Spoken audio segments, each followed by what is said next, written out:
fruto de Abraão. Aleluia. A Bíblia Sagrada diz que Deus chama Abraão quando ele ainda se chamava Abrão. E Deus lhe dá uma palavra dizendo: sai da tua terra, do meio da tua parentela, para uma terra que eu lhe mostrarei. Para quem conhece história bíblica, sabe que o pai de Abraão era construtor de imagens de escultura. Então Abraão cresceu vendo vários tipos de deuses, deus de pau, de pedra. O pai de Abraão, ele carrega a tradição da idolatria que nascera na Mesopotâmia antiga. E então Abraão cresceu vendo estátuas de Baal, de Astarote, de Ázera e de outros deuses da Mesopotâmia antiga. Então Abraão conhecia, já tinha visto vários deuses, só que todos os deuses que o pai de Abraão construiu, eles tinham mão, mas não moviam-se. Eles tinham nariz, mas não respiravam. Tinham ouvidos, mas não ouviam. E, principal, tinham boca, mas não falavam. Eram deuses visíveis, mas sem vida. E de repente um Deus invisível, como o vento, fala. Por que como o vento, pregador? Porque o vento é assim, quando ele sopra, nós ouvimos ele. Nós não vemos, mas sentimos ele. Assim é o nosso Deus. Você pode não estar vendo ele aqui, mas você está ouvindo a voz dele, a palavra dele, e está sentindo a presença dele. E Abraão ouve uma voz. Essa voz diz: sai do meio da tua terra para uma terra que eu lhe mostrarei. E Abraão sai. Quando Abrão, que se chamava Abraão, que se chamava ainda Abrão, sai, ele é interessante que quando ele sai, o seu sobrinho Ló quer lhe acompanhar. Isso me chama atenção. Se alguém está querendo acompanhar Abraão, porque Abraão chega e diz que uma voz disse a ele para ele sair do meio da parentela dele. Isso é sinal que Abraão era um tipo de pessoa que não colocava o carro na frente dos bois. Abraão, quando fazia algo, sabia o que estava fazendo. Abraão não era imaturo no ministério. Tem muita gente que, se ele fala alguma coisa, ninguém dá crédito por causa da imaturidade que ele tem. Ninguém nunca sabe quando ele está falando sério. E quando Abraão fala, o seu sobrinho acompanha, isso mostra que Abraão tinha maturidade. Ele sabia o que estava fazendo. É tanto que duas pessoas na Bíblia, Deus vai mandar tirar a sandália dos pés, porque o lugar que estavam é terra santa. O primeiro foi Abraão. Deus mandou Abraão tirar o sapato dos pés, porque o lugar que estava é terra santa. O segundo, Moisés. Deus mandou Moisés tirar o sapato dos pés, porque o lugar que estava é terra santa. Por que Deus mandou tirar o sapato dos pés? É porque chamadas como a de Abraão e a de Moisés, para exercê-las, tem que ter os pés no chão. Aleluias. Tem muita gente que Deus tem grandes chamadas, grandes promessas, grande ministério, mas não tem os pés no chão. Ao mesmo tempo que ele está, ele já não está mais. O mesmo tempo que ele é, ele já não é mais. O mesmo tempo que ele faz, ele já não faz mais. Então Deus não tem compromisso com esse tipo de pessoa. Deus quer pessoas que tenham os pés no chão, que quando pôr a mão no arado não retroceda, quando pôr a mão no arado não volte atrás. Então que Deus te dê maturidade, que você tenha os pés no chão, para que Deus exerça aquilo que Ele quer exercer na sua vida. Mas não é sobre isso que eu quero falar nessa noite. Aleluias. Abraão vai, no decorrer do tempo, receber de Deus uma mudança de nome. A sua esposa também, Abrão, vai se chamar Abraão. Sara vai se chamar Sarai. E Deus lhe promete um filho. Abraão com Sara agora tentam, de uma maneira meio que humana, fazer com que um filho fosse gerado. Nasce Ismael através de Agar. Deus desce e diz: olha, não preciso de ajuda de homem. Eu disse que eu te dar um filho, eu vou te dar um filho, vai ser da sua esposa.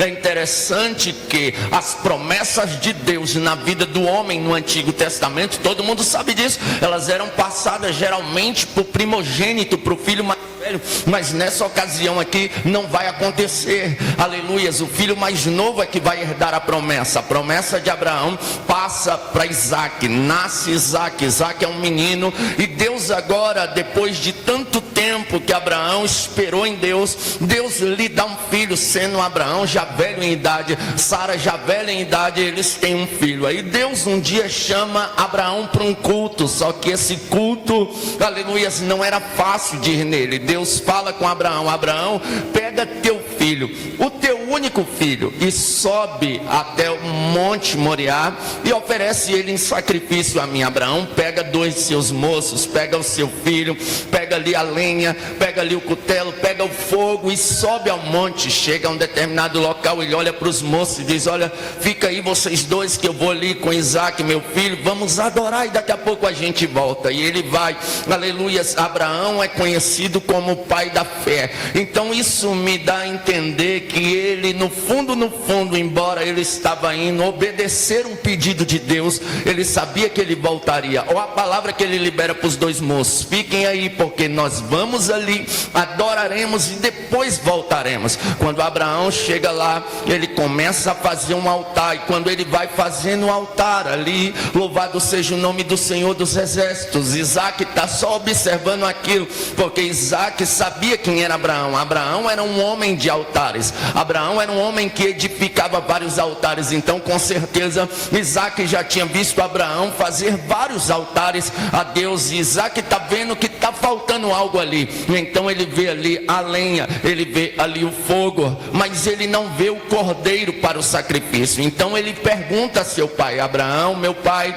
eu quero te fazer uma pergunta. Eis aqui o fogo, eis aqui a lenha, mas aonde está o cordeiro para o sacrifício? Abraão olha aqui, eu repito que Abraão no fundo tinha um pouquinho de fé que Deus iria livrar o seu filho. Abraão olha para Isaac e diz: Deus proverá para si o cordeiro. Louvado seja o nome do Senhor dos Exércitos. Daqui eu já entendo que o culto que Abraão fez, ele tem altar. O culto que Abraão fez, ele tem lenha. O culto que Abraão fez, ele tem fogo. O culto que Abraão fez, ele tem providência. E primordial, o culto que Abraão fez, ele também tem o cordeiro. Louvado seja o nome do Senhor dos Exércitos.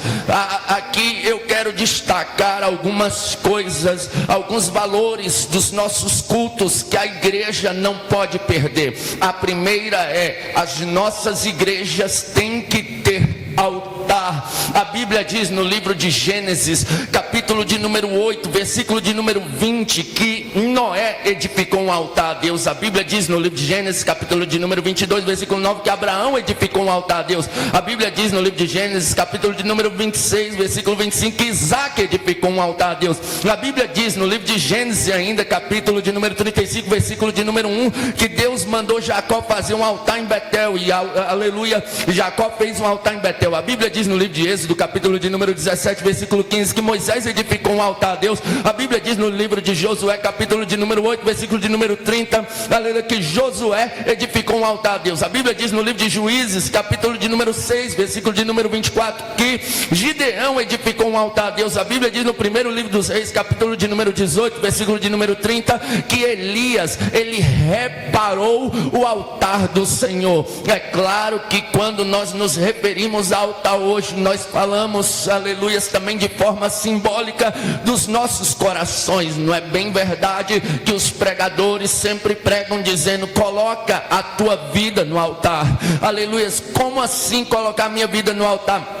A nossa vida hoje é um altar diante de Deus. Louvado seja Deus. Então nós devemos colocar de fato a nossa vida no altar. Mas existe também nas nossas igrejas os altares físicos como esse aqui. E muito me preocupa a mudança que a igreja brasileira está sofrendo. Muito me preocupa a inovação que a igreja brasileira está sofrendo. Porque Deus não é Deus de inovação. Deus, ele traz renovo.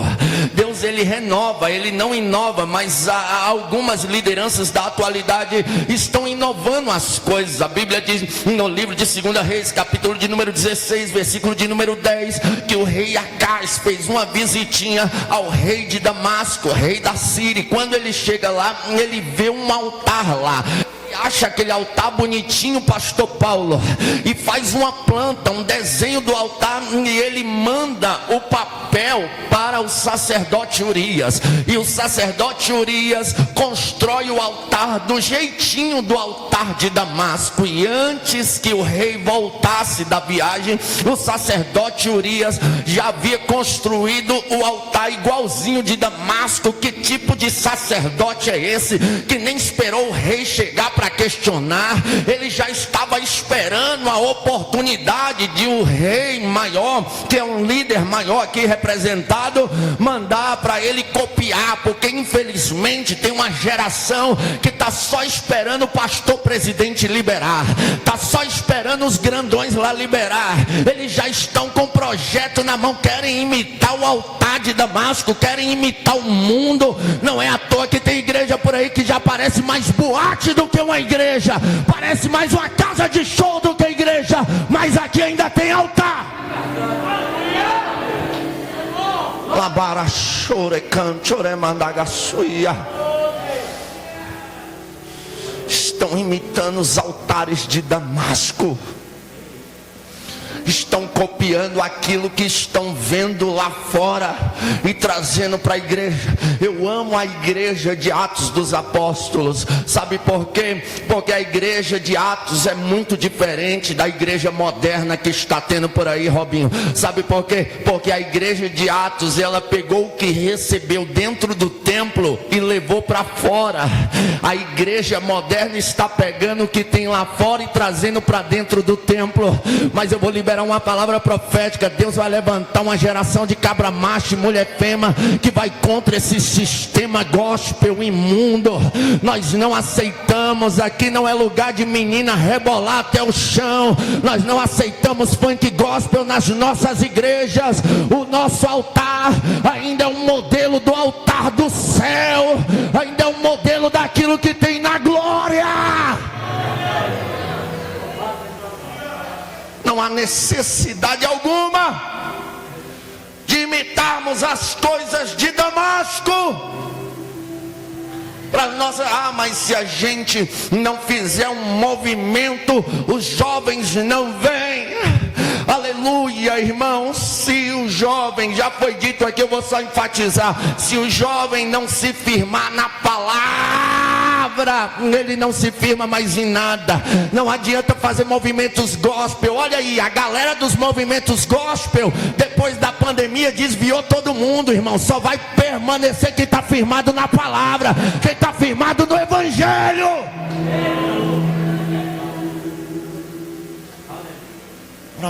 Eu não estou nervoso não, tá, irmãos? Mas há uma necessidade de alguém pregar contra esse sistema imundo que está querendo invadir as nossas igrejas. Nós não precisamos, se existe alguma coisa que nós devemos imitar, é Cristo. Paulo disse, aleluia, sede meus imitadores como também eu sou de Cristo. Se existe alguma coisa que nós devemos imitar, é as coisas do céu. Louvado seja Deus, e as coisas que estão na Bíblia Sagrada. Nós não precisamos imitar os altares deste mundo. Louvado seja Deus, que Deus estabeleça em nossas igrejas, essa é a minha oração, que Deus estabeleça em nossas igrejas um altar verdadeiro, um altar do céu, que os nossos cultos tenham altares, que, aleluia, o sacrifício de Cristo possa valer em cima deles. Quem está comigo, levante a mão e dá glória a Jesus. Glória a Deus. Olha só, o culto de Abraão tinha altar, mas o culto de Abraão também tinha lenha. Levítico capítulo de número 6, versículo de número 12. O sacerdote todas as manhãs tinha que retirar a cinza e colocar lenha sobre o altar. É claro, eu aprendo pela Bíblia que dentro de uma simbologia ou uma tipologia, isso é permitido pela teologia, aleluias, que as pessoas, os crentes, representam a lenha. Salmo de número 104, versículo de número 4, a Bíblia diz que Deus faz dos ventos os seus mensageiros e dos seus ministros labareda de fogo ou fogo abrasador. Aleluia, a lenha, ela pega fogo, mas para pegar fogo, a Bíblia diz que o próprio Deus acenderá a fogueira. Então é Deus que acende a lenha, representa o crente, e Deus destinou algo a gente, aleluias, os ministros do Senhor. Deus deu a eles dons espirituais. Para que Deus deu? Melhor, Deus emprestou os dons espirituais. A Bíblia Sagrada, ela diz, louvado seja o nome do Senhor dos Exércitos, no livro de 2 Reis, capítulo de número 6, versículo de número 5, que os lenhadores estavam ali colhendo lenha, não nessa ocasião para fazer uma fogueira, mas estavam colhendo lenha. De repente um deles deixou o machado cair na água, e ele começou a gritar: ai, ai, ai. Era emprestado, e ele foi questionar a Eliseu: o machado é emprestado? E chamaram Eliseu, e Eliseu fez o machado flutuar. Nós cortamos lenha para fazer fogueira com machado, só que o machado é emprestado. Eu disse aqui que a lenha representa os crentes. Nós usamos os dons espirituais para ganhar almas.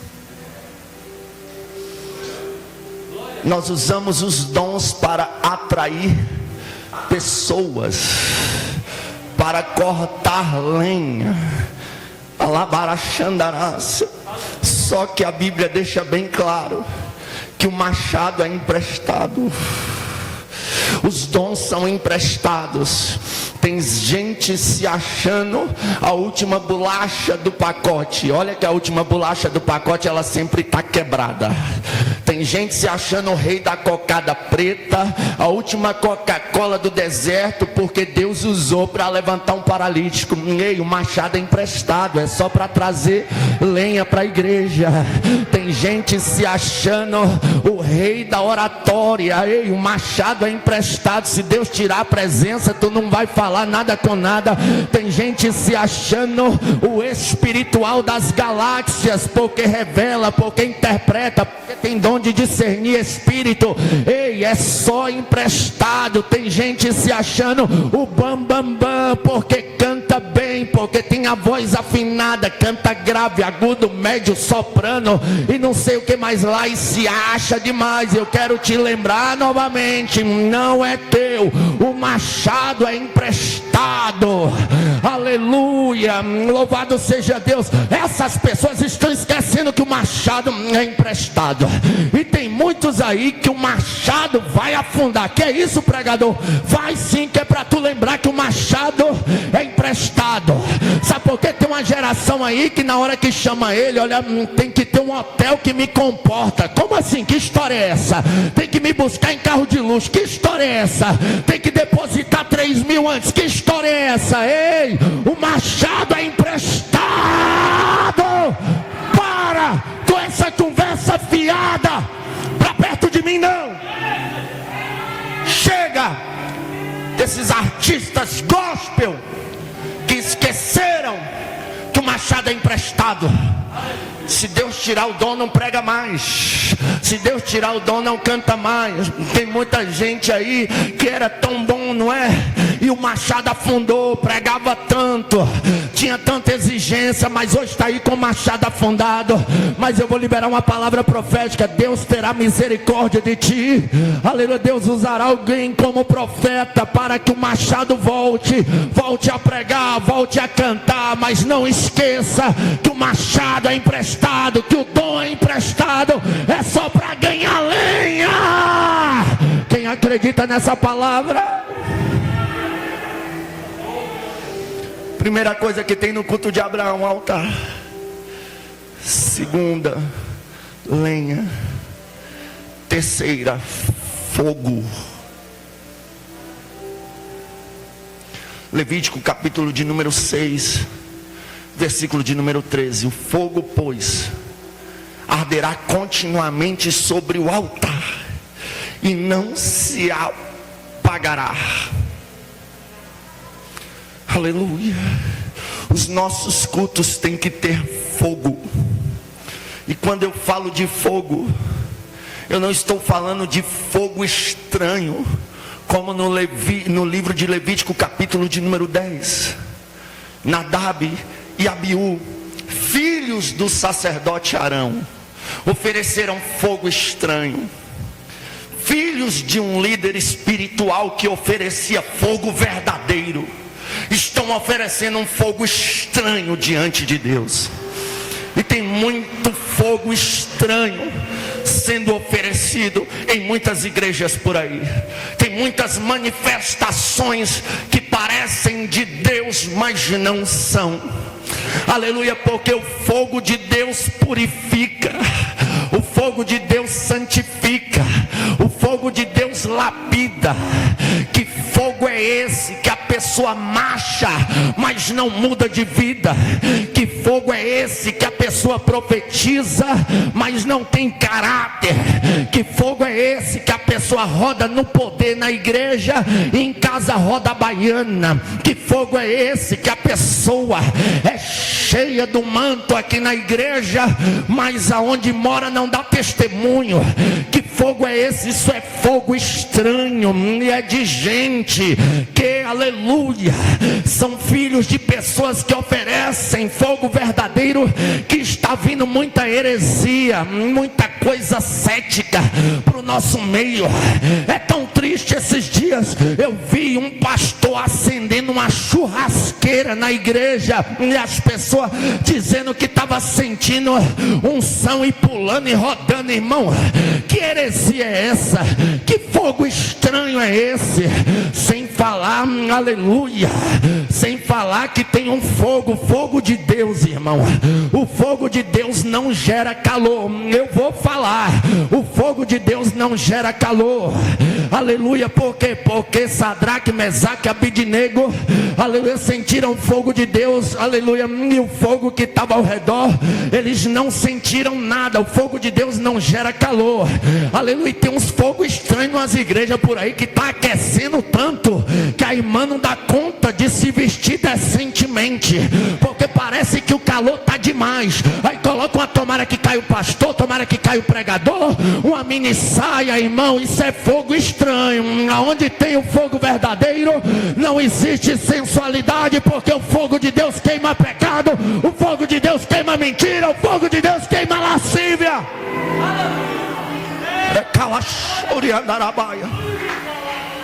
Aí a Bíblia diz que Nadab e Abiú, capítulo 10 de Levítico, olha como isso é forte. Eles ofereceram, pastor Paulo, fogo estranho. Aí a Bíblia diz que saiu fogo de Deus e matou eles. Eles ofereceram fogo estranho, Levítico capítulo 10. Aí saiu fogo de Deus e matou eles. Sabe por quê? Porque fogo apaga fogo. Eu morei 2 anos em Acreúna, Goiás, e tem um pastor amigo meu lá que hoje é pastor em Santa Helena, pastor André Ribeiro. Se você vê essa pregação, pastor André, um abraço para você. Pastor André, antes de pastorear, ele era da equipe de frente da usina Nova Galha, da equipe de apagar fogo, porque lá eles mexem com plantação de cana.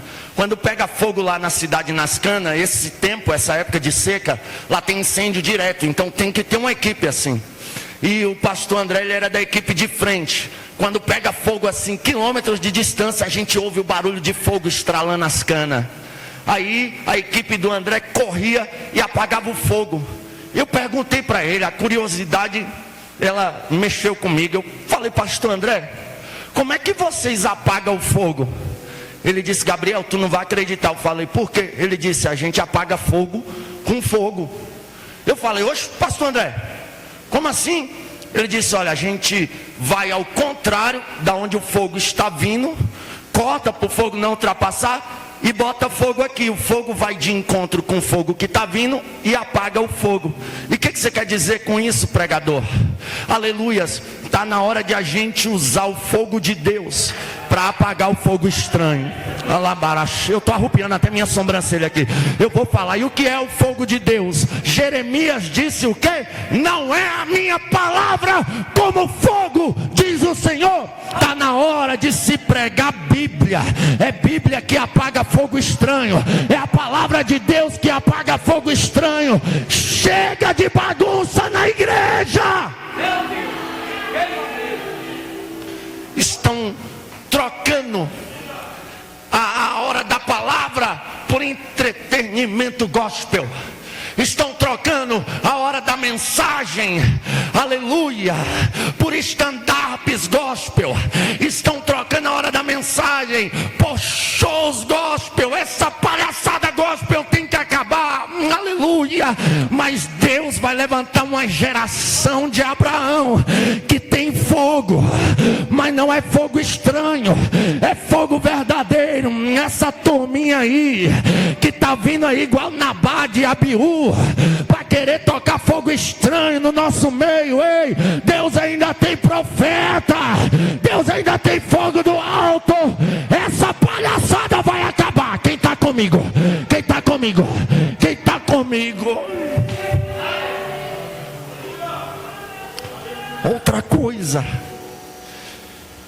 que os nossos cultos devem ter, que a nossa igreja deve ter, é providência de Deus.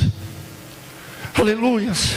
Essa pandemia chegou, o negócio estreitou, mas eu vou liberar uma palavra profética. Se alguém me ouve, está passando necessidade, eu não sou falso profeta, esses falsos profetas da prosperidade aí não, irmãos. Não é comigo não é minha índole. Eu quero ir morar no céu, mas eu preciso liberar uma palavra profética. A providência vai chegar.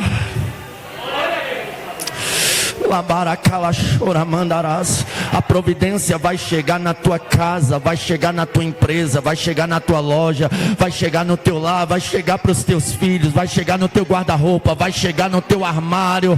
A providência vai chegar, não se desespere. Jesus disse: vede as aves do céu, não semeiam nem cegam, vosso Pai não as alimenta. Vede os lírios dos campos, nem Salomão em toda a sua glória se vestiu como eles. Não vestirá o Senhor, aleluia, vocês. Então entendam uma coisa, pode estar a crise que for, a providência do céu irá bater na tua porta.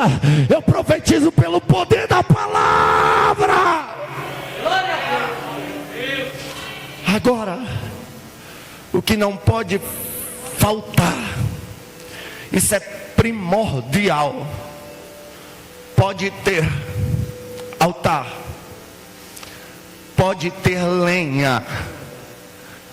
Igreja pode ser gigantesca, cheia de lenha, 200 mil membros, pode ter fogo, aleluia. Somos pentecostais, gostamos da palavra, aleluia.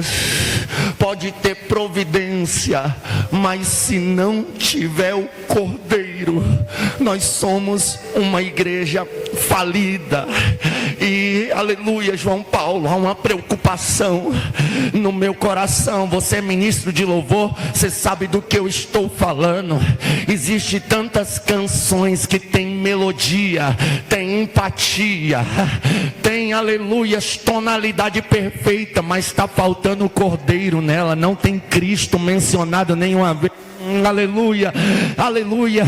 Tem pregadores que têm mensagens perfeitas, uma oratória, ele interpreta, ele exaure, ele extrai, ele verbaliza, faz exegese, aleluia, usa todos os contextos, aleluia, usa os tópicos da mensagem, mas a mensagem dele também não tem o Cordeiro, não tem Cristo, não se prega Cristo. Querem pregar mensagens de vitória, chave de carro, chave de casa, chave de moto, chave disso e daquilo. Querem pregar para garantir agenda, mas a mensagem do Evangelho de Jesus Cristo, eles não querem pregar, sabe por quê? Não dá ibope. A mensagem de Jesus Cristo, ela confronta o pecado. A mensagem de Jesus Cristo, ela confronta o orgulho. A mensagem de Jesus Cristo, ela confronta a hipocrisia. É por isso que eles não querem colocar Cristo no sermão deles. Um dia Moody estava assistindo um jovem pregar, e esse jovem pregou e usou toda a sua eloquência em seu sermão. Ele desceu e perguntou ao Dr. Moody o que o senhor achou da pregação. Ele disse: a sua mensagem foi falida. Ele disse: mas por quê? Ele disse: você não citou Cristo nem sequer um momento. Ele falou: mas eu preguei a palavra. Ele disse: assim como todas as ruas dão acesso a uma rua principal, de alguma forma você vai conseguir chegar na rua principal. Assim é a mensagem do pregador. Dentro de qualquer texto, ela tem que chegar a Cristo. Porque grande na igreja é Cristo, maior na igreja é Cristo. Estão dando mais valor, oh Jesus, aleluia, estão dando mais valor nas estrelas gospel, porque não querem mais colocar Cristo no centro. Mas eu ainda sou um pregador cristocêntrico. Essa igreja é subsede da minha sede, é por isso que eu congrego nesse ministério, porque essa igreja é uma igreja cristocêntrica. O nome que está aqui não é do pastor Paulo, o nome que está aqui, dê uma olhada, é Cristo, é Cristo, é Cristo. Receba Cristo.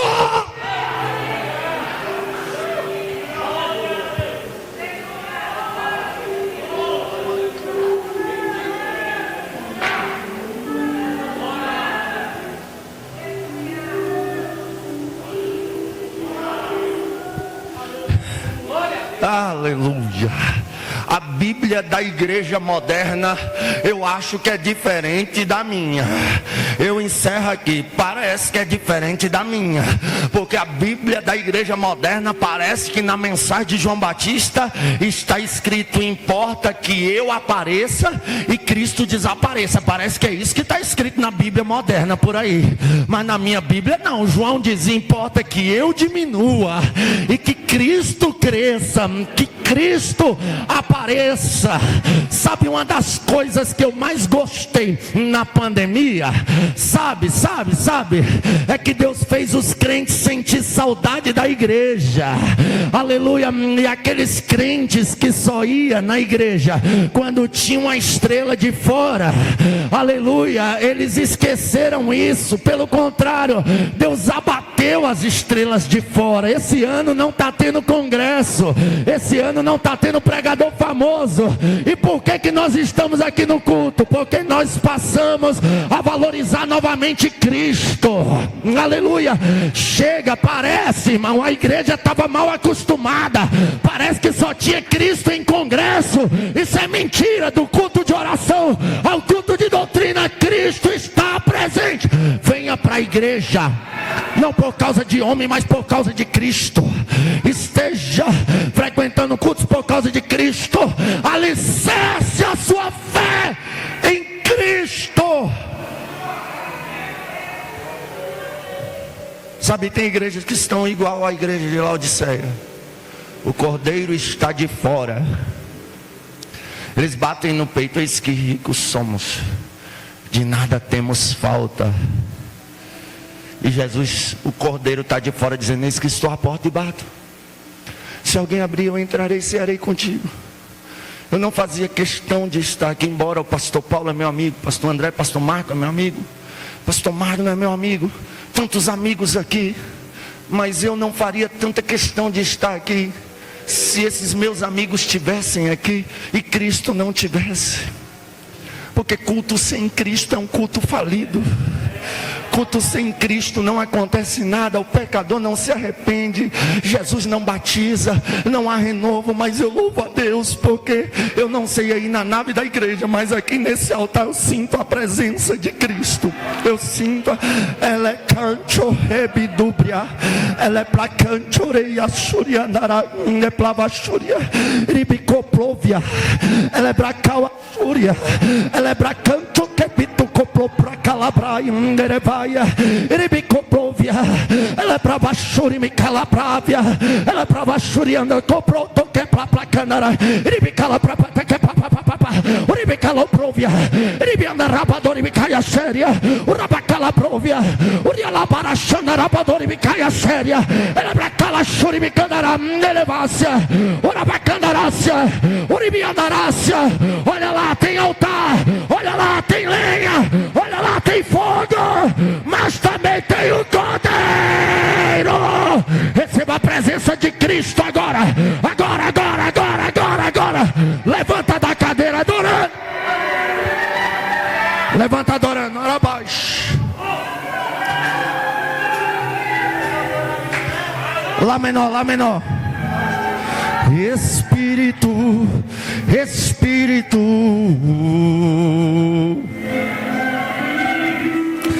que desce como fogo